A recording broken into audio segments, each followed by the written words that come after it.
All right. Good evening, everybody. Welcome to Football Focus Weekly. I'm the pet man, Matt Morrow. Excited to be with you tonight as we continue on through the summer. A couple of things to clear up. Next week, we will not have a show. I will be covering 7-on-7 football at Rocky River High School next Wednesday night. So there'll be no show next week. We'll come back with a show on July 3rd and July 10th. Um, then we'll have no show. Is that right? Are the dates right?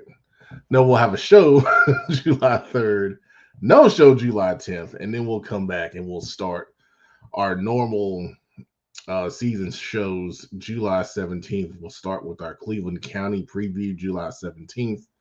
We'll go into Gaston County after that, and then we'll continue with the surrounding counties, finishing up with Mecklenburg on August 7th, and then we'll do our prediction show on August 14th, which will be a lot of fun.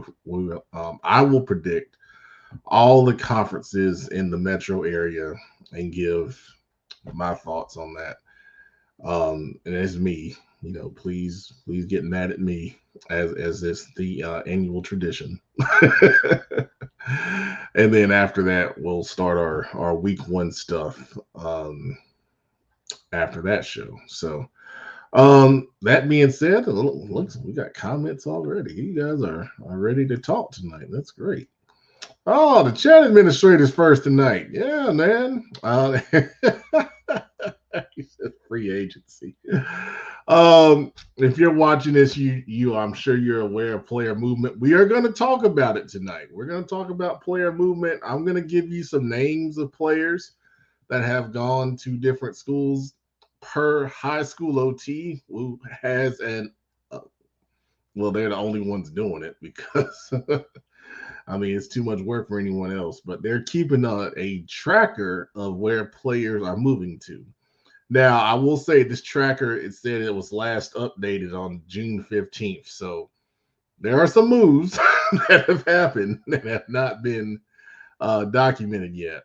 I won't talk about those names unless you guys put them on the screen, and then I'll say something if you guys put it on the screen. But I won't bring up anything unsolicited. I'll put it that way. Even though there's evidence of players putting their highlights or they're making announcements on social media about it. You have your feelings about that, but still, appreciate you guys being here, man. Getting off to a good start. Hey, Kim. Good to see you as always. I saw Barry yesterday. I hope you saw the pictures. If you didn't see the pictures, they're on our social media. So I was at a 7-on-7 last night with Hickory, Mountain Island, West Meck, Barry, and Hunter Huss. So it was good to get some action. Tomorrow night I'll be back at West Meck as well. They have another 7-on-7 with Central Cabarrus, East Meck, Garinger, and North Gaston. So I always try to get to see as many schools as possible. And the big thing, with what I do is, a lot of the good teams, we know about those guys because we see them all the time. We know their players. I try to see every school that I can, especially the ones that don't get a lot of pub because, they may have some hidden gems that, we want to write about on Prep Red Zone or we want to tell you about, on our show or, through several different ways. So that's a big part of, what's going on with me right now, getting out to schools and seeing these kind of competitions. Good evening, Jonathan. Good to see you, man. Yeah, we're going to talk about the portal here in a few minutes. It's wild. I said the other day on Twitter, Langston Words put out there that he couldn't keep up, and I retweeted his tweet and said it's the craziest I've ever seen it in Charlotte, and it is. It is by far. Well, I won't say by far, but it's just.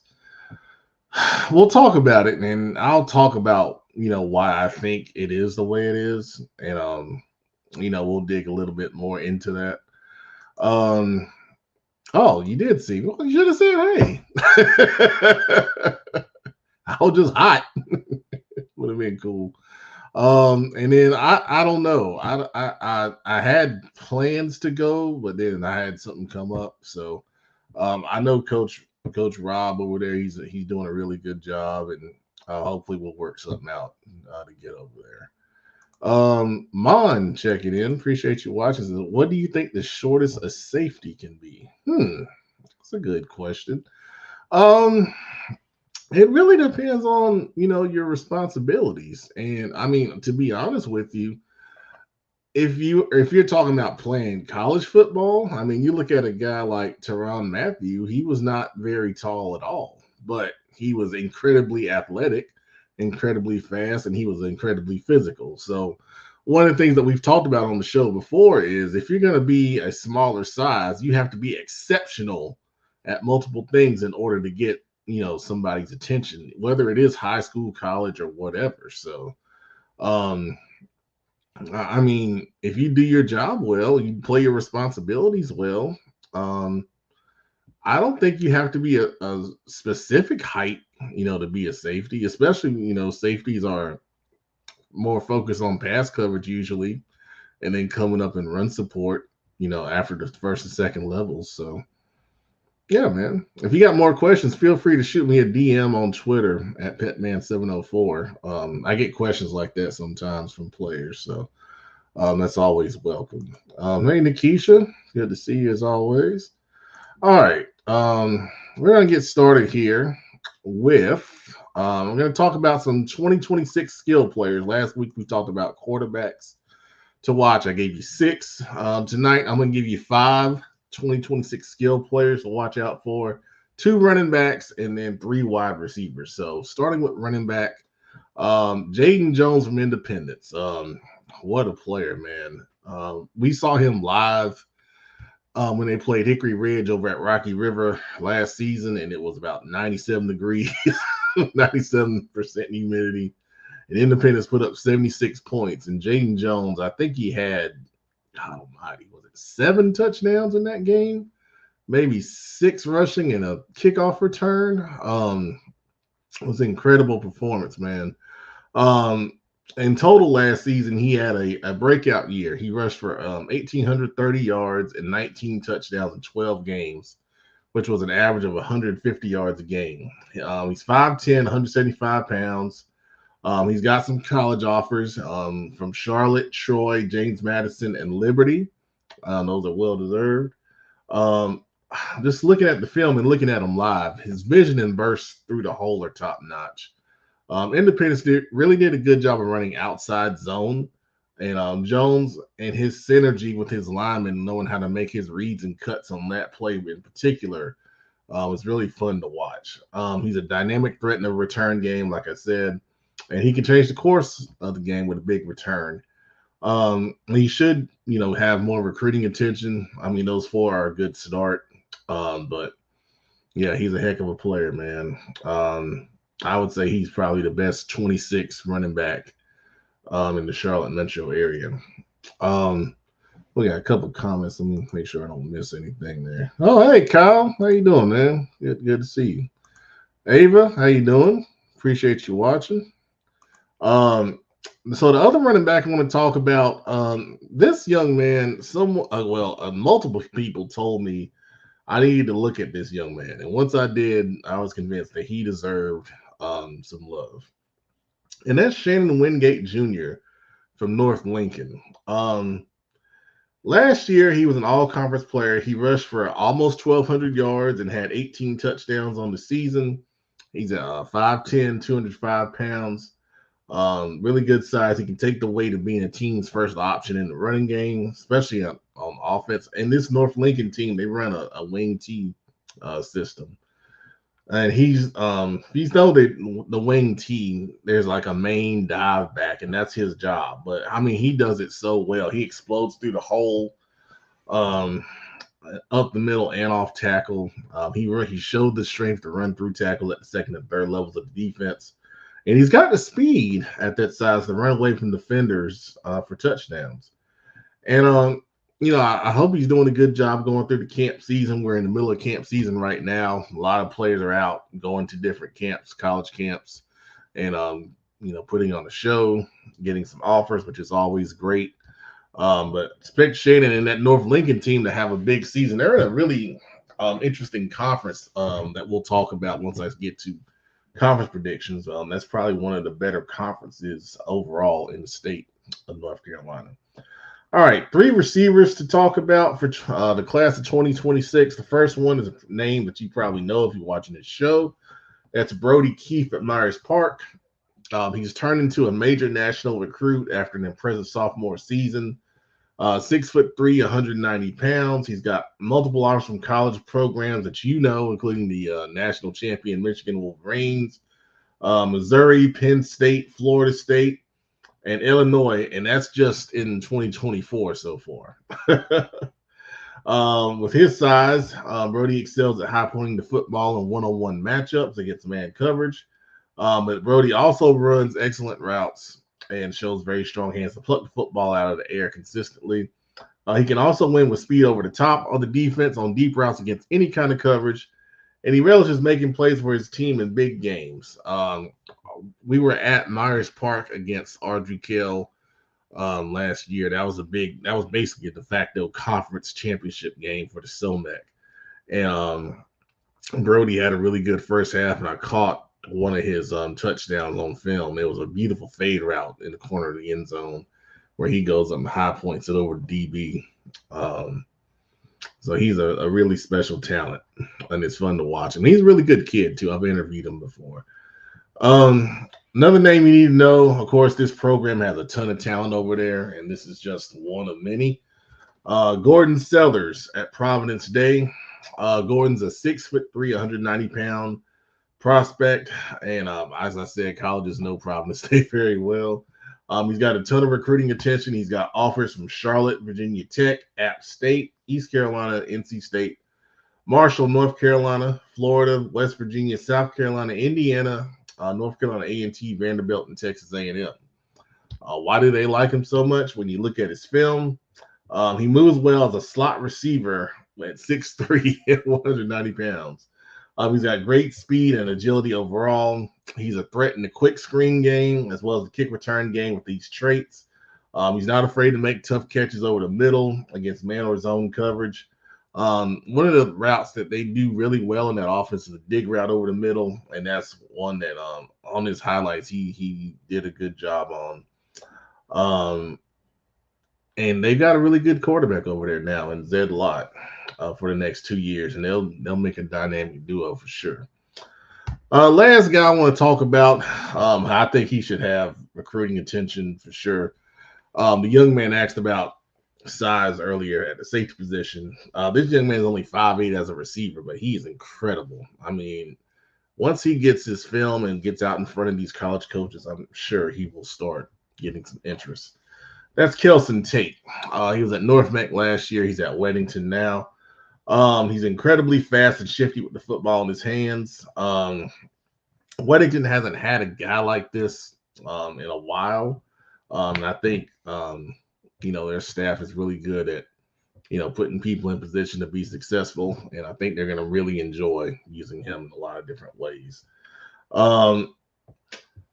Agility and juking talent is off the charts. The term that I came up with was, you've heard this before. He can make you miss in a phone booth. Now, we don't have phone booths anymore, but that's how, slippery Kelson is. And I think, people are going to look at Weddington, and we're going to talk about player movement here in a little bit. Weddington has had some players join the program. But people are going to say, where did this kid come from? And I'm telling you, he's a special player, man. And I'm excited to see him, in that program over the next 2 years. So those are the skill players I want to talk about tonight. If you're a player, you're watching this, if you're a player, you feel like you should be highlighted, reach out to me, send me your film. Or if you're a parent and your player is talented, and we don't talk about them or we don't know them, please send me a message as well. I'm always trying to find out who the best players are and who are the players that are good and deserve spotlight, where they are and where we can talk about them. So All right. That being said, I won't delay it anymore. Let's talk about player movement in Charlotte. And as I said, I'm going to reference a article from High School OT that's being updated on a regular basis, and they are tracking where players move. I'm going to talk about the Charlotte metro area players that are on this list. And if you guys bring up a name, I will mention them as well. But if you guys don't bring it up, I'm not going to talk about it because there's a lot of names on here. All right. So theirs is in alphabetical order by last name. So I'll scroll down here. The first one I see is Gavin Barber, who's left Cox Mill High School and gone to Mooresville. Um, he's a really good player, man. I've seen him several times in person. He's got an offer from Charlotte. He was one of the MVPs in the Prep Red Zone camp in January, I believe. 6'3", 230 pounds. And he's joining the Mooresville team that's very good. And they've got a lot of talent that we've highlighted before and I've wrote about on Prep Red Zone, including quarterback Brody Norman. And they got a receiver in Dominic Morin. So he's going to fit, in that offense pretty well with a new head coach, Zach Mayo. So that'll be fun to watch for sure. All right, let's see who else we got here. We got Eddie Conover, who's left Northwest Cabarrus, has gone to Huff High School. I wrote about him on Prep Red Zone earlier in the offseason. 13 sacks last year, 22 tackles for loss, 82 tackles. He's a legit player, man. It's going to be a nice addition for that Husky defense. Taekwon Cromartie left Mooresville and has gone to Chambers. He was an all-conference player last year. He's got offers from Elon and UNC Pembroke. So there you go. Chambers picking up a good defensive back there. Zach Dilworth has left Piedmont and gone to Forest Hills. He's a quarterback. I should say the positions. That would help. And we'll see if he's going to take over for Brady Hibbert, who was a good quarterback the past couple years for Forest Hills and has graduated. I did see Forest Hills in 7-on-7 action recently. They were at the Montgomery County 7-on-7, and they looked pretty good. Seemed to be accurate and putting the ball in the right places. So good deal right there. Let's see. We got 2 comments. Let's see what we got here. Oh, hey, Ty. How you doing? Appreciate you being here. Karen. Hey, nice to see you. All right. I wrote about this young man before. Montgomery Edwards, offensive lineman, was left Crest and gone to Marvin Ridge. He's all conference last year. 6'2", 275 pounds. He's a center. But he can play guard also. He got a really good offensive line coach down there at Marvin Ridge. Gonna be a good addition down there. Tyran Evans has gone from Chambers to Huff. 6'3" receiver. I think I wrote about him recently. He's got offers from Charlotte, James Madison, Florida, Virginia Tech, East Carolina, Troy, and Temple.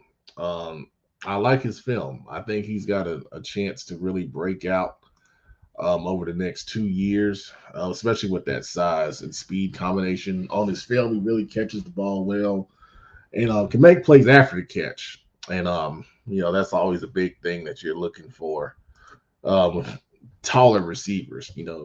Usually your taller receivers, they can high point the ball pretty well, but you want to see how well they can move laterally and, down the field with their overall speed.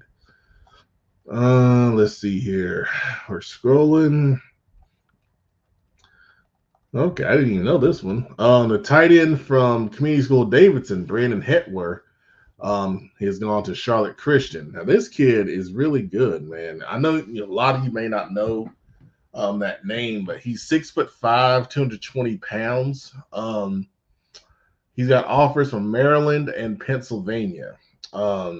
So Charlotte Christian is picking up a player that can really help their passing game. He's a really good size vertical tight end. I wrote about him. He was number 4 in the metro area tight end rankings that I did um, a couple months back. Huh. All right. Let's see. Charles, how about I say this right? Charles eBay has left RGKL and gone to Providence today. 6'1", 290-pound defensive tackle. Good sized kid. I remember watching this film. I had him down on my list as kids to watch. Really good potential going into that program. Obviously, Providence Day has put a lot of kids, in college. He's going to be one of the next in line of that size and his athletic ability overall. All right. Man, there's a lot on here. Chaz Knox has left A.L. Brown and is going to Mallard Creek. Oh, great. So Chaz recently committed to Elon. He is a really good player. He's a really good player. 2-time all-conference player in the greater Metro 4A where A.L. Brown plays. 6'1", 283 pounds. Yeah, Mallard Creek gets a good defensive lineman there. Also getting a good defensive lineman, Independence, as Bryce Lee is leaving East Meck and going to Independence. 6'3", 255 pounds. Really good size. I've talked about Bryce before. I've written about him before. He's got offers from Jackson State, Miami of Ohio, Wofford, Troy, Gardner-Webb, North Carolina Central, Howard, Richmond, and Alabama State. Last year he had 42 tackles and 6 sacks, and he'll fit in well with that Patriots defensive front 7. All right. So this one was talked about recently. Elijah Littlejohn leaving West Charlotte, going to Charlotte Christian, one of the top prospects in the area. 6'3", 215 pounds. All-state Armo mentioned by high school OT. 86 tackles last year, 12 sacks. He's got a lot of offers from Division I colleges, so there you go. Jared Lockhart left Porter Ridge. He's going to Myers Park. 6'4", 185 pounds. Lockhart's a talented young man. He's got offers from Marshall, North Carolina A&T, Akron, Boston College, UConn, Syracuse, James Madison, North Carolina Central, and Bryant. Talented young man right there. Enjoy watching him play. Dual threat, but he'll have some targets to really throw the football to over at Myers Park. All right. And we got more. Ladarian Mentor is leaving Northwest Cabarrus and going to Huff. Wrote about him. He's a talented young man, 6'3", 240 pounds. He's got offers from Charlotte and Gardner-Webb. Last year, he had 59 tackles, 13 tackles for a loss, and 10 sacks. He's going to be a really good player. Or he is a really good player, I should say. Let's see here. Man. We got Jari Mosley. I like this kid. He's an athlete. Leaving Chase and going to Crest. He's been offered by Charlotte. Last year, he had 47 catches for 793 yards and 11 touchdowns. Also ran the ball for 250 yards and 7 touchdowns. And then he also played defensive back, 53 tackles, 7 tackles for loss, 2 sacks, 3 interceptions. All right. Yeah, this is a big one. Camden Portis left Indian Land, is at Myers Park now. Camden recently got an offer from Michigan. He's also had offers from Charlotte, Marshall, Boston College, Virginia Tech, South Florida, Colorado, Penn State, UCLA, Indiana, Georgia Tech, Ole Miss, Miami, Houston, NC State, Howard, North Carolina, Missouri, West Virginia, and Auburn. And if you didn't know, that is the son of Clinton Portis, the former NFL standout. I want to bring on the producer because he's here. Good evening. Good evening. Glad to be here. How you doing? Pretty good, man. Pretty good. Good, good. Awesome, man. What you think about this player movement? It's a lot to Let's keep go up with. solo for a second. Kind of mixed opinions on it, to be honest. I think every player has the right to kind of put themselves in the best position to be successful. Every player's family and parents have that same, obligation. They want to see their kid prosper and be in the best situation possible. I guess, and that's the positive thing, that kids are within reason able to put themselves in the best spot to be successful. On the flip side, it's kind of a disappointing at times to see teams, get weakened by it. Just the reality of it is, just to put it bluntly, sometimes we see the rich get richer and the poor get poorer. Unfortunately, we see players that might be, an anchor on a certain side of the ball for a school leave, and that other school is now left trying to fill in. So sort of mixed emotions by it, but I can never blame anyone, kid or not, for wanting to put themselves in the best position possible, because we do it as adults. We leave jobs. There's another job that comes along. You think it's going to be better. We certainly do it. So I can't hold that against them. So kind of just mixed feelings about it in a way, but I get it. Absolutely, man. Appreciate that. So let's see here. Going through.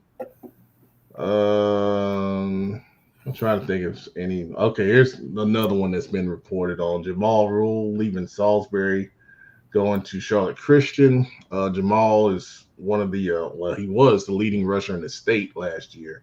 274 carries for 2,712 yards and 36 touchdowns. Man, what a player! Say that yardage total again. 2,712 yards. I thought I heard almost 3,000 yards. must be nice to add a 2,700 yard rusher to your program, huh? Yeah, he's a heck of a player, man. I mean, when you lead the state in rushing, I mean, that doesn't get much bigger than that. Right. Dominic Testa, who scheme or anything. I don't care what the scheme is. That's talent. I mean, there's no, oh, it was the scheme, it was the system. No, that's talent is talent. It doesn't matter what scheme he's in, he's going to be productive. Oh, absolutely. Dominic Testa, who we've interviewed already at JM Robinson, he's been one of our top performers at the CFI showcases. Last year, he had 68 catches for 904 yards and 10 touchdowns. And then Miles Hudson has joined that program, who was one of our top linebackers at our last showcase over at West Meck. So, yeah. Going down, okay, that's the end of the list for Charlotte players. So, yeah. So it's a lot of talent, a lot of really good kids that have changed programs, and they're doing some big things. So we got some comments here.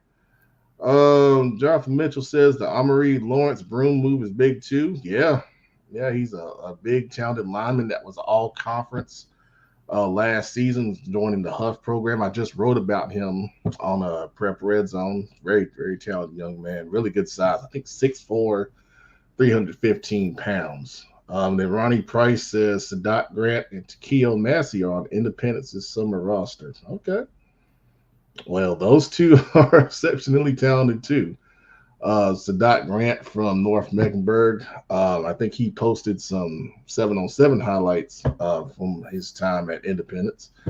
And then Takeo Massey, another one of those real talented young men that a lot of people don't know the name, but he's 6'3" athlete, can play a multitude of positions on offense and defense.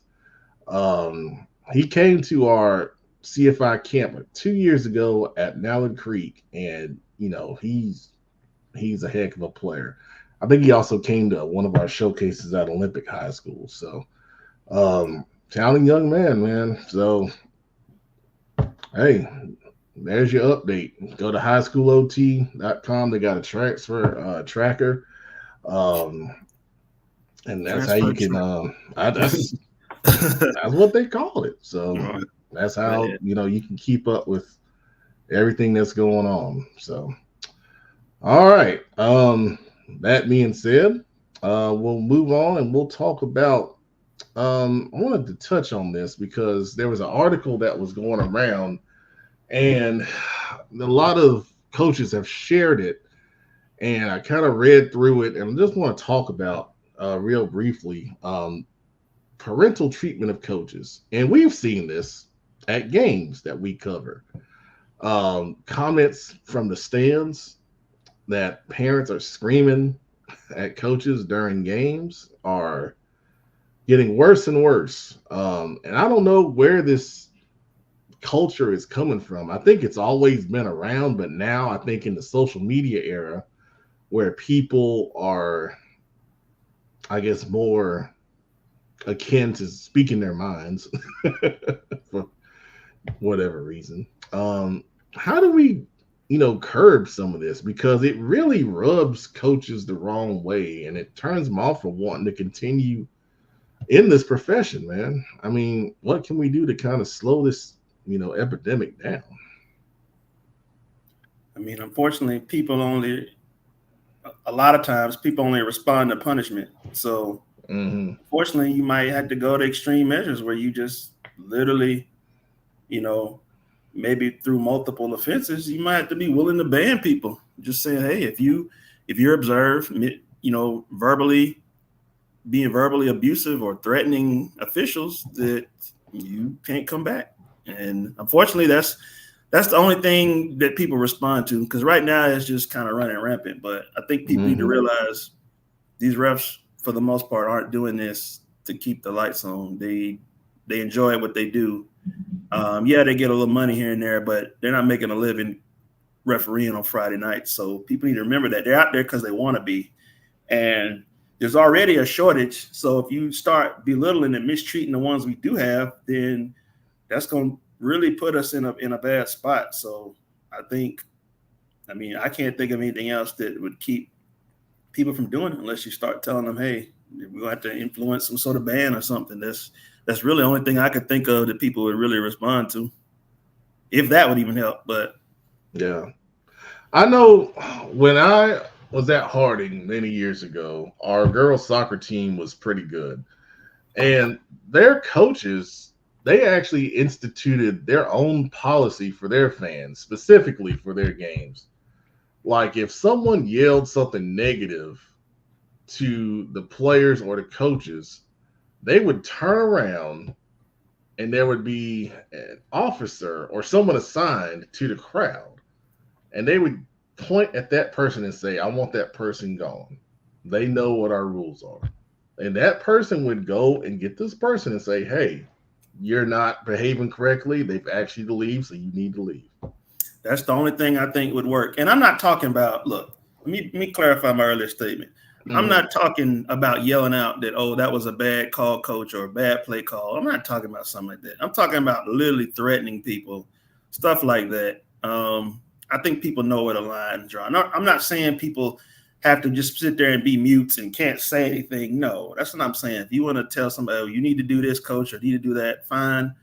But I'm talking about when it's really, when you're using profanity, you're threatening, physical harm to coaches and refs. That's what I mean when, that's too much. And, plus people need to realize, what kind of example are you setting? I mean, you have the players and high school kids, and you have younger kids out there too. It's not just high school kids at high school games. There's younger kids out there too. So I think about that too. But something like you said, where police involvement, like, look, you've been asked to leave. I don't see how anything less than that would really get people to, okay, maybe I need to behave.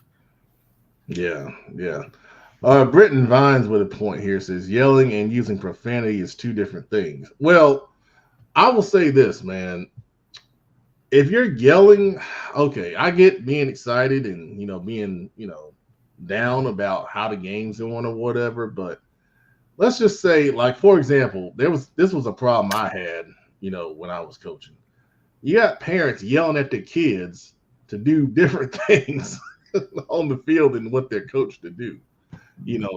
That kind of stuff is, counterproductive. And I have a philosophy. Yeah. You can do better than the coach, then do it. Sure. Right. Coach. Absolutely. If you can coach that team better than the staff is there, join the staff and show them how it's done. Do better. I think, yelling, and like you said about setting an example, I think that's something that's lost, man. I think people are just so wrapped up in themselves and wanting to get stuff off of their chest that they forget that they're in a public setting. Right. I mean, there are things that I hear all the time. Like, even covering these 7-on-7s, man, you hear things that, you're just like, dude, this is a practice. Like, nobody is, going to have a win or a loss on their record, based on what they do here tonight. So, it's really, really crazy. And I really, really think that enforcement needs to, I think we do need to drop a bit of a hammer down on people that, continuously. And he's right. It's football. Of course, there's going to be some yelling, and I get that. So he is right there.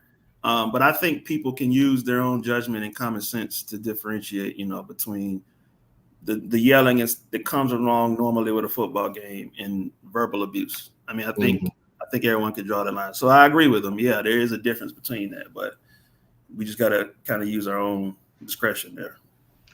So Brown Sugar Shuford. Oh, the right one. There we go. So you don't think that refs are biased with certain teams or make bad calls themselves? Now, there's definitely some bad calls. Don't get me in trouble on that one. Because there are things we might have to say that for CFI After Dark, because I got stories that you wouldn't believe. But I think there's a natural bias. Yeah, there's a natural bias, and for example, if I was coaching and we're beating up on a team pretty good, are the refs gonna do stuff to help the other team? Yeah, they do. I know they do. And it goes both ways. I've been on the other side of it too.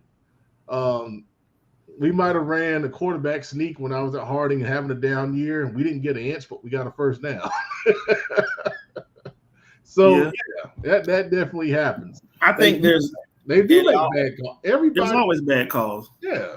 That's why I think that happens at any level of football. Yeah. So there are bad calls. And I think that happens at every level of football, really. And that's why they get graded. From, or whatever. So, yeah, there's definitely some bad calls that happen. Now, we're not saying that you can't make noise or you can't voice your displeasure. Oh, not at all. There's a way of going about it. Like, it's common to hear that, multiple curse words in one stream of frustration. And that's not right. Like you said, setting an example, that's yeah. So that, because I see your other comment. Bias with certain teams. Most referees do their best not to be that way. Now, just being honest about it, people are related. There are friends and there are uncles and cousins and things like that are referees. But I don't think there's any malicious bias out there that, we need to really talk about. And to go further on that point, even when they get into the playoffs, officials are assigned different regions that they don't live near or cover through the season. So, for example, like if you got a playoff game up in Winston-Salem, a Charlotte crew might get that game. If you get a big playoff game here in Charlotte, a mountain crew might get that game and come down here. So they try to take that stuff out, especially in the bigger games in the playoffs, to try to eliminate some of that happening. But you can't ref a a playoff game for the high school you graduated from. Stuff like that. I think they look at stuff like that. I joked. I said when I got out of coaching, I said if I ever ref for Harding, there's gonna be a holding call on every play. 8 yards, first down. Oh man. So Big Shelby on the chat line tonight says, I know a referee personally, and when I was at Shelby, he said at their meetings each year, they tell them that if they ref a Shelby game to make it as hard as possible. Oh man. Apparently it didn't work. They get championships every other year, so apparently that plan didn't work out well at all. Oh, that's funny. Let's see. Reggie Lee checking in says, as a ref of basketball, there's nothing that I benefit from by being by the age. That's very true. There you go. They get paid the same. I say, as far as I know, his check is the same. Absolutely. I don't know how we got on the refs, but Jamel Lattimore talking about what we were saying earlier says that's where all the answers are, the stands. That's true. I've never heard a coach say that the winning play he got out of the stands, or no. Where'd you get that from, Coach? The guy in the front row. I tell you, I think I've told this before, but it's been a couple years. I was at the press box at Harding. We were playing. I forget who we were playing. It was a big game. They might have been a homecoming game, and somebody in the crowd saw me with my headset on. We had the window open because it was hot. They passed a play up. They drew up on a napkin, and I passed it to me, and I looked down, and the guy was like, "Run that." Touchdown, run that. Play on a napkin. So it was a flea flicker. And I said, we hadn't practiced this, so we can't run it. Well, how are you gonna call that? Oh man. I guess he wanted me to put in at halftime. So anyway. Funny stuff. All right. The last thing we're going to talk about tonight, something I've been wanting to talk about, and I know, unfortunately, a good bit about this, CMS facility inequities. We're talking about athletic facilities. One of the things that was kind of big a couple weeks ago was the fact that we, CFI, of course, we host camps, and I try to host camps at different places. And one of the things that I can just tell you I look for is a turf field, because it's just easier to manage, hosting a camp there. And even if you get rain, you can still, hold the camp because it's turf and it's not as risky as being on grass, plus, if it's out of season, you don't have to pay to get the field painted and, all those different things. So there are some schools that have turf fields in Charlotte, and of course there are some that don't. Of course, if you got a school with a turf field, you can make money off that field by renting it out to community people. You can have youth football games, all those different things.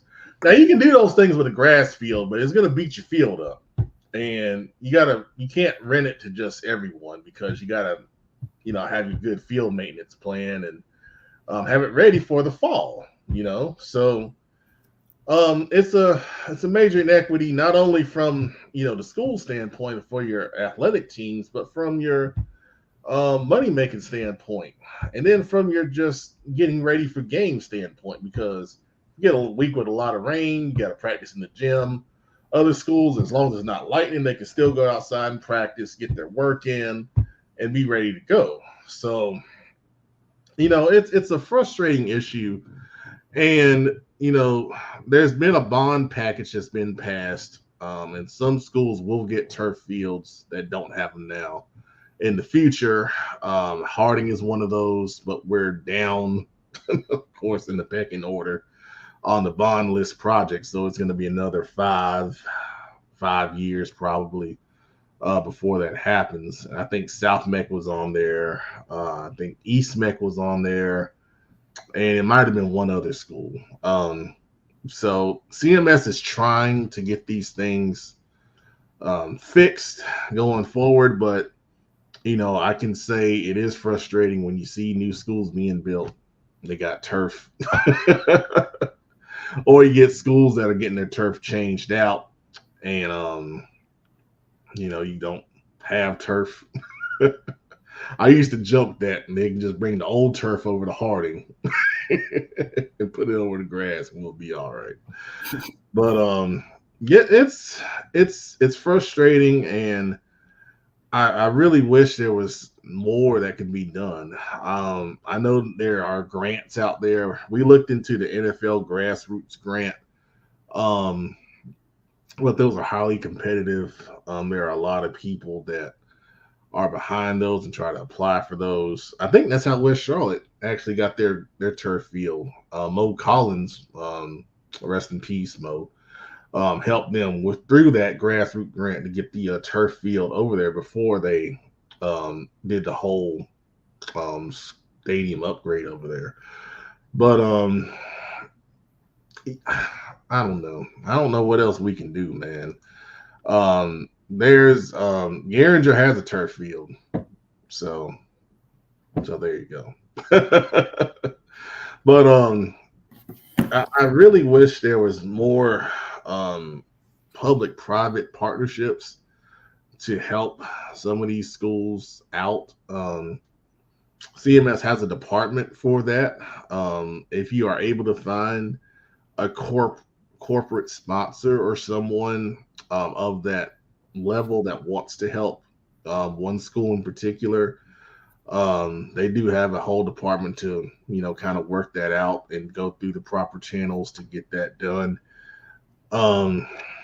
But other than that, man, it's very frustrating, and I know it's frustrating for a lot of coaches because I've lived it, not only from the coaching side but from the booster club side, and then going down to CMS and speaking at the board meetings twice.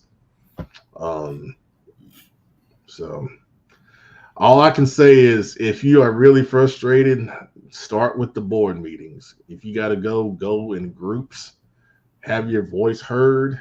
That's what ultimately at least got Harding on the list to get turf. I know it's going to be another 5 years, but at least, something's being done. It's official. It's documented. That's the only way you can, really get change done in the proper fashions. If you happen to know, I'm just curious, what's the average? I mean, I'm sure it varies on the quality, but what's the average total cost swapping from grass to turf? Oh gosh. I couldn't tell you because when we did it for Harding, we did a whole stadium renovation, and it ended up being I think it was like $4 million for everything. But just the turf itself may maybe 500,000. That's what I was gonna guess, $500,000. Okay, yeah. I think that's the number I heard when Barry had their switch from grass to turf, because they already had the stadium and everything. It's definitely rough, man, to have to. I mean, as also a Harding alum, and I'm sure it's tough to basically having to fight for things that kind of perceived as just being handed to other places to have to kind of fight for. And obviously newer schools, yes, they're gonna most likely anything built within the last 15 years or so is gonna have turf. But yeah, it's rough, man. Like just playing the waiting game, unfortunately. Well, I will tell you, the biggest thing that happened at Harding was when Barry got their turf, and Barry was built in, what was it, 04, 05 maybe? They were building it when I graduated in 01, so. Okay.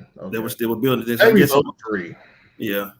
But they had grass, and their grass situation wasn't a good field, if you guys remember that.